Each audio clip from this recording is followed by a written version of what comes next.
Okay, so this is part 2. Welcome to this video. If you haven't seen the first one, I invite you to go back and watch that video. I just tried to do this in 2 parts so that I could post it on Instagram. Easier, not have to cut and paste so many videos. Thank you for tuning in and sharing in this now moment with myself and with one another.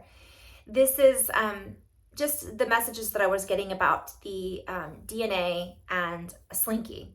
So I was using the slinky as a concept, and I was sharing that essentially what I'm being shown is if you think of a coil of energy and we're spreading it out, everything that was held within that coil is being accessed. We see it. We're perceiving it from a different perspective now because we've actually stepped into a more expansive space. And I didn't talk about this in the last video, so we'll go from there. I continually am shown from my guidance team that our DNA is shifting as well. So we are now creating, let us say, from a higher perspective or a higher point of view. And so if I look at that and play with those words, and I see that we have different points on a map. Let's say we're at point A and we're at point C and we're looking back at point A. It's not a linear thing. It's a more of a movement of changing. I kept saying in my last video when I was channeling this morning about our alphabet has a different order. So our alphabet, what comes first, right? The alpha, the omega. The alphabet, how we speak, the way that we understand and communicate with our reality is changing and shifting. And so too is our DNA. And I know this seems abstract, but this is I'm just sharing what's coming through.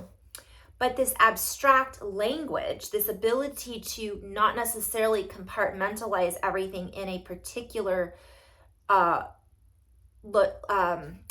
brain analytical position, merging those hemispheres in the brain, being more creative is where we're going. Because if we look at multidimensionality or we look at even DNA, there's a lot we don't know about it.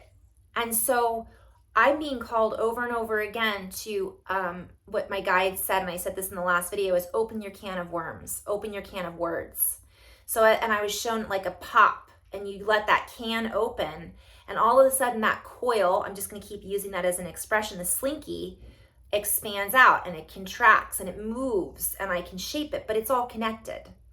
And so if I can look at each of those coils holds letters within it, but I was shown that coagulation that gets stuck in between them that didn't allow it to open has now moved, and we're seeing not only what the coagulation was or the distortions, and I think of them as like big chunks. I've called them plaque, like when you go get your teeth cleaned, or a statue that you're vibrating and it cracks, but it was stuck before. So now we're getting more movement. This means that we're changing our directional flow. We're able to flow more with the direction of our, the message that was coming through this morning was our original blueprint.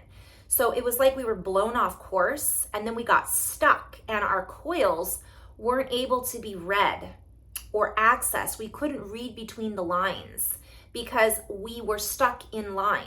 We were stuck in a linearization or on a particular line of, we'll say timelines or energy constraints. And all of that's been lifted from one perspective. And this can feel, again, like if you think of a slinky, it feels wonky because we're learning how to communicate differently.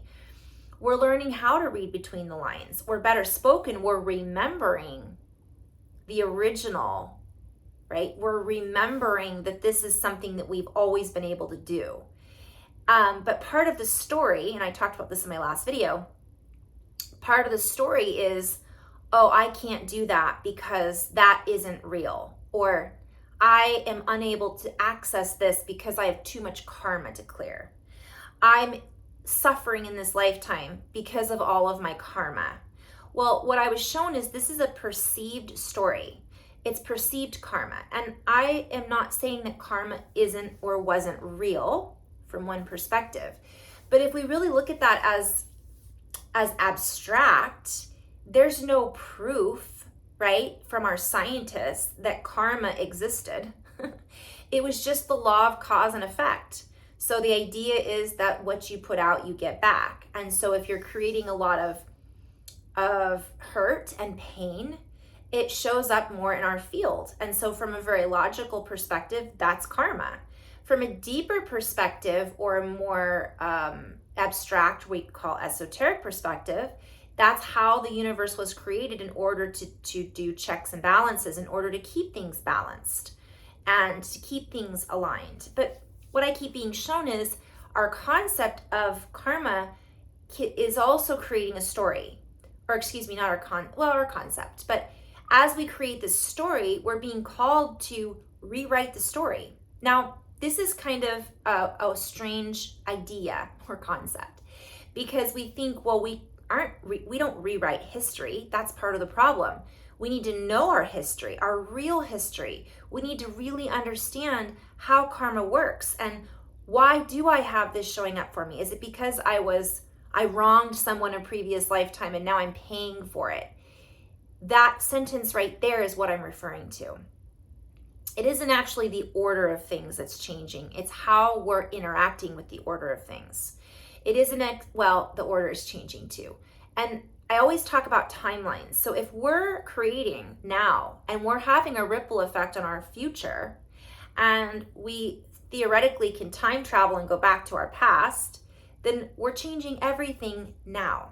So therefore, we're changing our history. We're rewriting it. But from another perspective that's less abstract, we're changing who we are now, so how we view our history is changing. How we interact with what has been created changes, if that makes sense. And that's kind of just the message that I'm being called, just to be open to that. Just to kind of open our mind and realize that's interesting. We don't have to go back and tear things down and cover things up so that we are changing our history in that way. We need to see what's coming up from what's been buried. And that's kind of what's happening in all of us. As we see what's coming up from that's been buried underneath the changes that were made, we recognize that a lot of those changes were just band-aids. They were just a representation or a symbol that was used to cover up the old symbol, because we thought, well, that's not what we want anymore. But really, we need to see it all. And as we begin to see it all, we begin to have more ahas about what it was that we were covering up. And what I'm being shown is, by covering up and acting like something wasn't what it was, that's denial, right? And that's also, what is it called when you avoidance, and it's like, it's a gap that we're missing. We're missing pieces, that you avoid dance. We're dancing away from it. We're avoiding it. And in reality, we can look at it and appreciate what it was for when it was, but it's no longer applicable. And I'm talking about lost history, lost archaeology, but this has to do with what we know and understand about our bodies. Some of that hasn't been taught in the mainstream. So as this starts to come up in our new teachings over the next few years, and it's starting to kind of trickle through now, we're really being called, because we're at a higher expansion. So now we're able to read between the lines and how we choose to view the information that's coming in, staying out of judgment, staying out of the need to deny it, staying out of the need, but just being open and saying, this is interesting. What do I do with this? How should I process this? Am I processing it, or am I avoiding this truth? Even though it may not be the ultimate truth, it's still good to see these patterns emerge, if that made sense. I know I kind of went all over the place there, but it is a new way of communicating multidimensionally with the information that we're receiving and processing. And what I've been shown is the jumping genes, and I keep going back to this. I'm being shown these genes like jumping around and reorganizing, and this is the alphabet. These are the wormhole, the ribbons that come out that are popped, the POP, the connecting junctures that are being created in the synaptic wiring that is in our body, that is in our fascia, that is in our brain, more so the brain than anything. Also, I've been shown that once we find ourselves continually coming back into that heart space, we then begin to, I'm hearing, evolve to dissolve or dissolve to evolve. So it's both. We begin to seek out through these growing fibers within our essence of our body, our heart. I'm literally seeing new fibers growing out of the heart, new synapses that are being fired. We begin to open the folds of the brain, so to speak, and we start to find new conjunction points. And as we begin to access these and it becomes a habitual pattern by tuning into our heart brain, it makes those conjunction points stronger. It strengthens the fire, Phire. It strengthens the codes, and it becomes more easily accessible and readable because we begin to habitually come back to that heart space, that heart brain coherence, and we begin to what I'm hearing is rectify certain dominions. That's a play on words. We begin to change the angle, the view on how we see things changes actually how we interact with our bodies. It changes how we interact with Earth. It changes how we interact with humanity on an individual basis. But this has a ripple effect, and we then begin to stimulate through this higher mycelium network that we're all connected into through this matrix or through this crystal lattice work conjunction, as within, so without. And it becomes a stimulation that essentially not only rewires our system, but it creates more, what I'm hearing is alphabet signatures. So in a nutshell, to make this a little bit more understandable, our DNA is shifting. How we interact with our reality changes how we interact with our body. How we interact from the heart brain, it advances us. It causes advancements in our system. So going back to the reference to the slinky and the coil, and I'm just going to keep going on this one. When we open up that coil, and if we think of a helix that's in our DNA that holds all those alphabets, all that energy, all those memories, all of those codes, the codex, the Rolodex, that has been essentially, perhaps we could say, manipulated over time according to the Rolex, according to the old time constraints. We're no longer constrained by that anymore. We no longer are constant, I'm hearing constraint, concentration. So it's now allowing us to concentrate, to give more concentration of energy to forming these new habit patterns and relationships with ourselves, our bodies, ourselves, with each other. And this strengthens that connection. And the more we strengthen it, it's like putting grooves in the brain, right? We groove out this, and it becomes, we're not following the same paths. We don't follow the same path as before, as our ancestors. We're choosing a different direction. And this then clears out, opens the coils, and allows that karma debris to just be dissolved, because we're now acting from a higher choice point. We're taking action in compassion, and this has a ripple effect on all of our agreements that we may or may not have made in the past or in the future. I know I'm just kind of putting it all out there. So this gives us more power. It basically gives us the ability to hear the sound behind the sound, to read between the lines, to understand the transcription.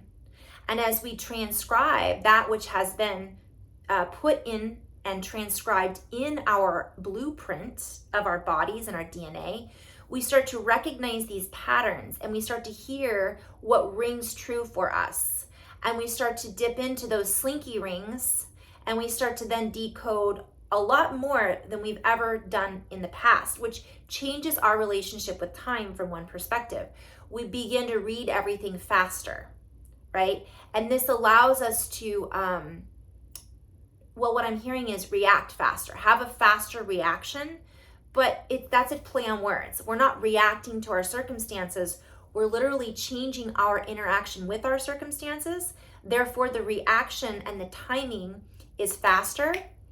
So it's almost like it dissolves karma. So if we looked at cause and effect, for example, and we did something and then down the line it caused something else. And now we're essentially living an experience because we caused this. And now we have to clear it all out and do good deeds. Well, now we're reacting so quickly that if we choose in that moment to react in a negative way, and I'm not trying to say that it's bad or good, let's say we choose something and we react and we become angry and we lash out at our partner. Immediately, because we're shifting and we're understanding it, we know that has implications, that has a ripple effect. So some people are going to immediately withdraw and say, I am so sorry. That is not what I intended to do at all. Let me remap this. Let me change this and share with you what I was really trying to express. Or, better spoken, we don't react. We know right then and there, and we change our reaction quicker. Therefore, we're not creating this karma that we would have before. And this is just one concept of karma. I know there's a lot more about it. I'm just trying to be very generalized here. So then also from another perspective, if we are essentially then in that moment not reacting that way, we're also changing our interaction with, let's say, that particular person. And perhaps that changes the entire vibration in that relationship. And that is our ability to clear out the karma in general as well. Because now our vibration shakes out all of these stories about what we needed to do. We no longer hold on to that story that I have to be with this person because I'm karmically obligated to. That's a story. And that holds a vibration and it holds a belief. And what I'm hearing is it's a belief pattern recognition. We start to recognize the beliefs that we're holding that have created a pattern, a cycle in our life. And this allows us to recreate that pattern now.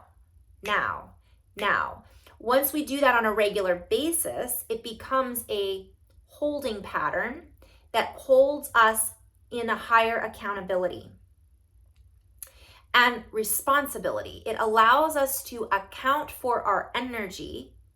It allows us to expand quicker, faster, Rolex, change our relationship with time.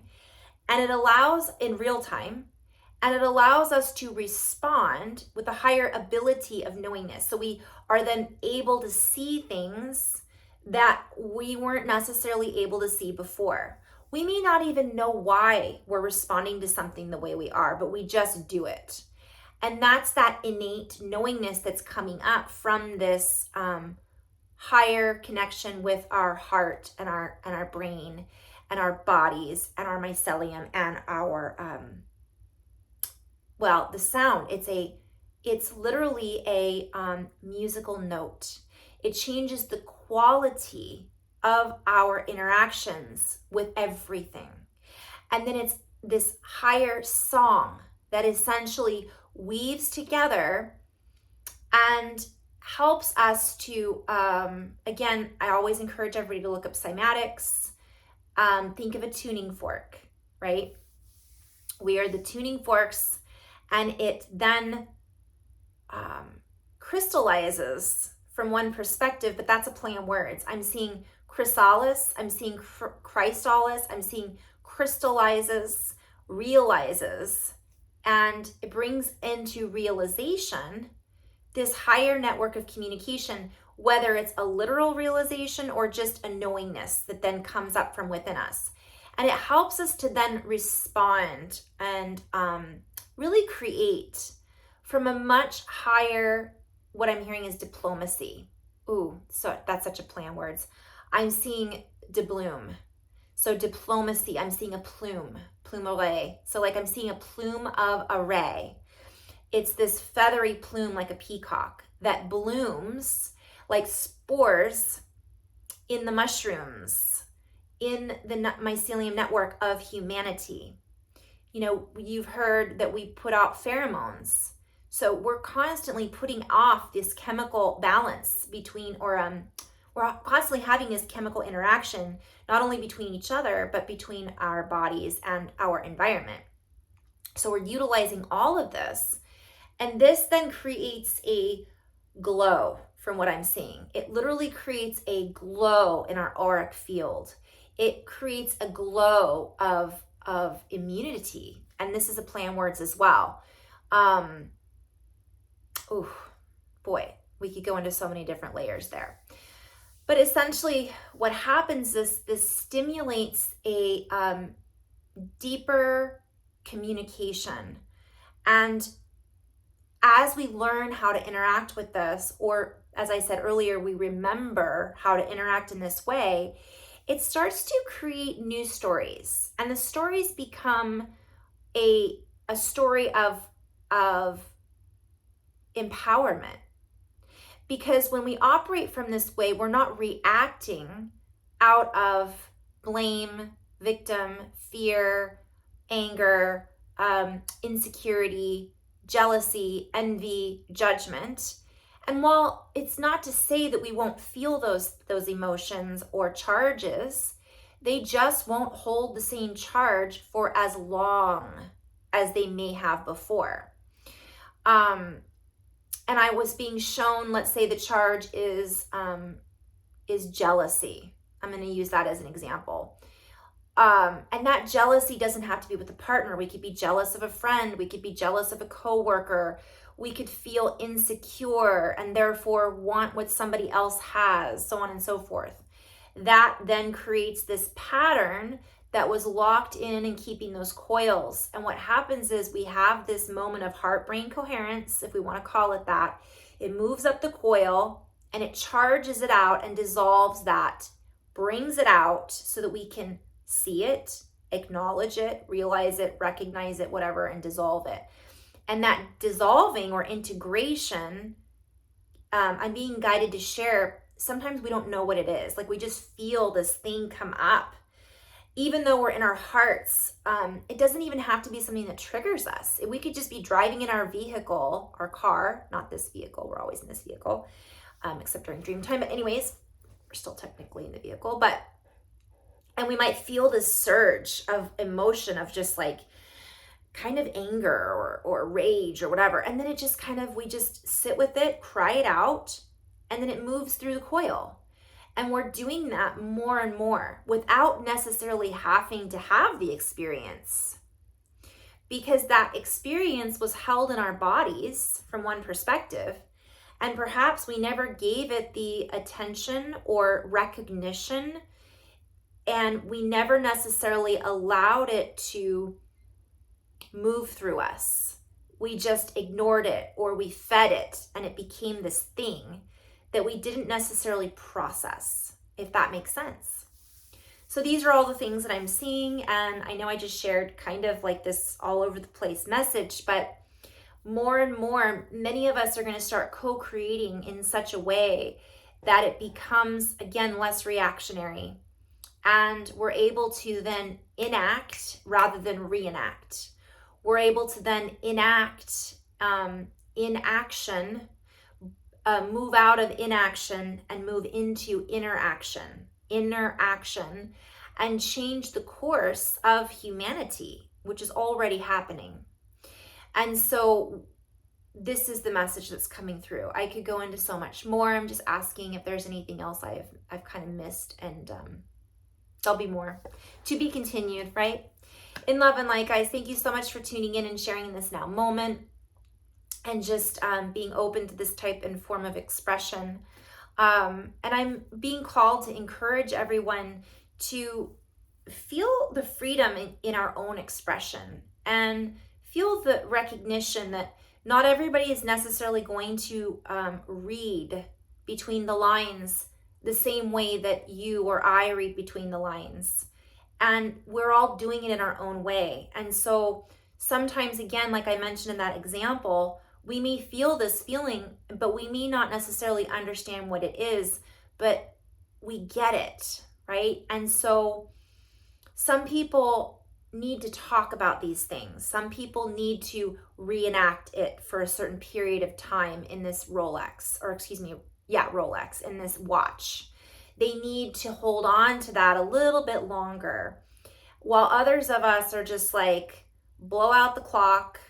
This is not necessarily how I view time anymore. And we are more of the time travelers, right? Where some are just locked into that experience because I'm going back to the beginning or the middle of this message, because they're locked into the story.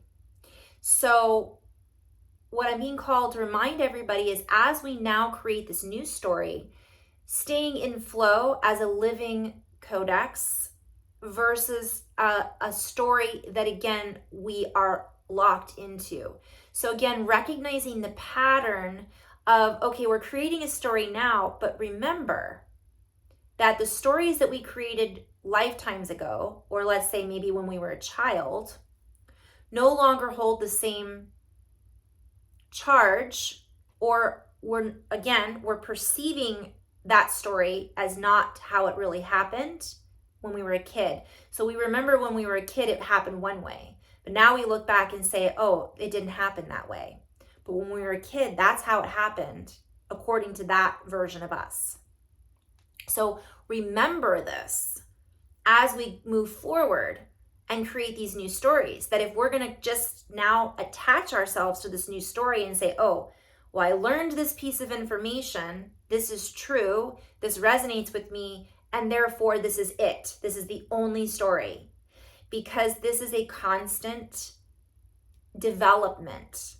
And again, we can still create these locks within our slinky, and because we're in the habit of doing that before. So if that makes sense, let's recognize moving forward, is this something that I'm going to give so much attention to and so much value to that it's going to be difficult for me to shake it out if for some reason the adaptation that I'm going through then creates a different perspective in 5 years from now. So that allows us to just be softer with all of the information that's coming in, that we're realizing, remembering, learning. And it allows us to soften our view so we can, the guides this morning were saying to me, the periphery.